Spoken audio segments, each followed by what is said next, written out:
Hi friends, இந்த வீடியோவில் நம்ம பார்க்கக்கூடிய ஃபர்ஸ்ட் வேர்டு வந்து சாஸ். சாஸ் அப்படின்னா ஒரு பெருங்குழப்பம், இடம் வகையில் பெரிய குழப்பம் அப்படின்னு சொல்லலாம். நாடாளுமன்றத்தில் குழப்பம் ஏற்பட்டது. There was chaos in the parliament. பார்லிமெண்ட்டுங்கிறது ஒரு இடம், அங்கே வந்து ரொம்ப குழப்பமாக இருந்துச்சு அப்படின்னு சொல்கிறதுக்கு சாஸ் யூஸ் பண்ணலாம். After he left from home, her house was in chaos. அப்படின்னா அவர் வீட்டை விட்டு வெளியேறிய பிறகு அவரது வீட்டில் குழப்பம் ஏற்பட்டது. அவர் வந்து வீட்டை விட்டு வெளியே போயிட்டார், அதனால் வந்து அவங்க வீட்டில் ஒரு குழப்பம் ஏற்பட்டது அப்படின்னு நம்ம சொல்லலாம். வீடு வந்து ஒரு பிளேஸ். கன்ஃபியூஷன் அப்படின்னா இதுவும் குழப்பம்தான், ஆனால் மனம் அல்லது எண்ணம் வகையில் அப்படின்னு அர்த்தம். Mental state. தேர்வில் எதிர்பார்த்த கேள்வி வராததால் ரவி குழப்பத்தில் இருந்தான்.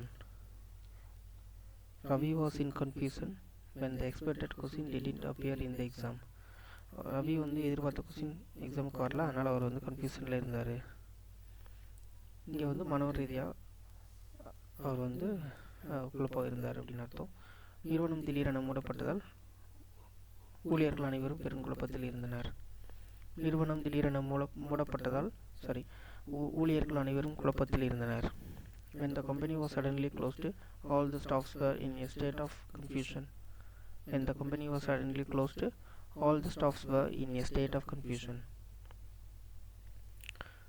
அடுத்த வேர்டு வந்து எவால்வ், பரிணமித்தல் அர்த்தம்.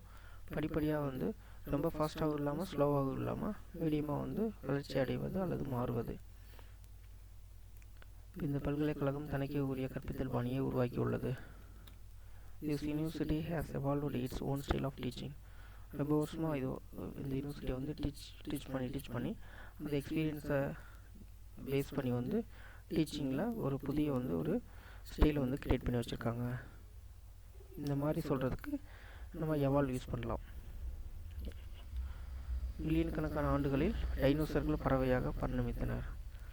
அப்படின்னா over millions of years dinosaurs evolved into birds. இங்கே தான் எவால்வ்டுனா நம்ம முன்னாடி மீனிங் பார்த்தோம் பார்த்தீங்களா, படிப்படியாக சீராக வந்து வளர்ச்சி அடைவது அல்லது மாற்றம் அடைவதுன்ட்டு. அப்போ over millions of years dinosaurs வந்து எவால்வ்டு அப்படின்னா முன்னாடியே இங்கே கொடுத்துருக்காங்க. ரொம்ப வருஷமாக வந்து படிப்படியாக மாற்றம் அடைஞ்சி எதுக்குள்ளே இன்டு பேர்ட்ஸ் அப்படின்னா பறவைகளாக பை ஹார்மோன்ஸ் என்ஜினால் மாறிடுச்சு அப்படின்னு அர்த்தம். டிஸ்கார்ட் அப்படின்னா ஒதுக்கு, நிராகரி, அது ஒதுக்கித்தல். மணி இந்த யோசனையை ஒதுக்கிட்டார். மணி டிஸ்கார்டட் திஸ் ஐடியா.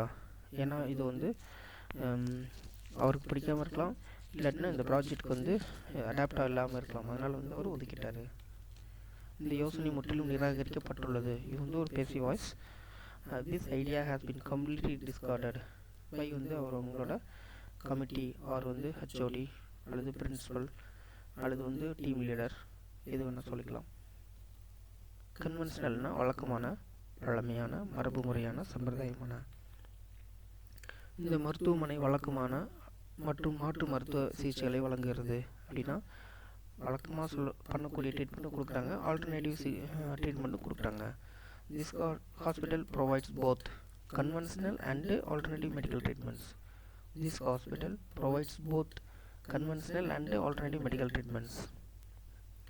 இது ஒரு வழக்கமான திருமணம். It's a conventional wedding. அப்படின்னு வழக்கமாக பண்ணக்கூடிய முறையில் வந்து மெத்தடில் இந்த கல்யாணம் பண்ணியிருக்காங்க. இது வந்து கன்வென்ஷனல் மெத்தட். சோர்னா வழக்கமாக செய்கின்ற வேலை. எல்லாருக்கும் ஒரு வேலை இருக்குது. ஹோம் மேக்கர்னால் அவங்க வந்து ரொட்டீனாக வந்து டெய்லி அந்த வீட்டில் இருக்கக்கூடிய வழக்கமாக செய்யக்கூடிய வேலையை பண்ணிகிட்டே இருப்பாங்க. அதே மாதிரி நம்ம டீச்சர்னால் டெய்லி ஸ்கூலுக்கு போய் சொல்லி எடுத்துகிட்டே இருப்போம். இன்ஜினியர்னால் அவர் சைட்டுக்கு போய் அவருக்கு உண்டான வேலையை வந்து அவர் பண்ணிகிட்டே இருப்பார். இந்த மாதிரி யாராக இருந்தாலும் ஒரு டிரைவர்னால் அவர் டெய்லி எழுந்திரிச்சு அவருக்கு என்ன டாஸ்க்கோ அதை வந்து ட்ரைவ் பண்ணுவார். ஸோ இந்த மாதிரி வழக்கமாக செய்யக்கூடிய வேலைக்கு வந்து சோர் யூஸ் பண்ணலாம். இப்போ நான் என் வேலையை முடித்ததும் நான் வெளியே போயிடுவேன் அப்படின்னு நம்ம சொல்லலாம். I will go outside when I have done my chores. நான் வழக்கமாக செய்யக்கூடிய என்னோடய வேலையை நான் இங்கே முடிச்சிட்டேன்னா நான் வெளியே போயிடுவேன். உங்கள் வேலையை முடிச்ச உடனே நீங்கள் வெளியே போகலாம். You may go as soon as you have finished your chores.